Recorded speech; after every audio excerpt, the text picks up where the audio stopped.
back to the time traveler. So the topic that I was talking about is the partition, which is the most important topic, the most sensitive topic in our modern history. Okay, so सबसे पहले समझते हैं कि ये हुआ कब, ठीक है, किसने इसको लीड किया है, किसने इसको प्रपोज किया है और कौन सी थ्योरी पे बेस्ड था. So as we all know 1947 जब हमारा ब्रिटिश इंडिया आज़ाद हो जाता है, सो 1947 में ये पार्टीशन भी प्रपोज होता है और उसको प्रपोज करने वाले व्यक्ति कौन है?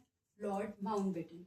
और इनकी एक थ्योरी थी which is two nation theory. इसके तहत क्या था कि जो ब्रिटिश इंडिया है ये डिवाइड होगा टू डोमिनियन स्टेट्स में, जिसमें से एक बन जाएगा इंडिया और दूसरा बन जाएगा पाकिस्तान.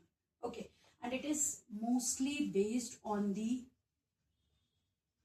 कम्युनलिज्म के थ्योरी. ओके, कम्युनलिज्म की थ्योरी में ये स्ट्रांगली बिलीव करता है. अब यहाँ पर जब आप इसको कवर अप करोगे तो आपको क्या क्या समझना जरूरी है. सबसे पहले you have to understand about its causes. Then हमें यहाँ पर नेचर को समझना जरूरी है कि इसका नेचर कैसा रहा, पीसफुल डेमोन्स्ट्रेशन हुआ या फिर बहुत ज्यादा वायलेंट रहा. नेक्स्ट फिर इसके सोर्सेज को, हिस्ट्री जो होती है वो सोर्स पे बहुत बेस्ड होती है, whether it is literary sources या फिर आर्कियोलॉजिकल सोर्सेज.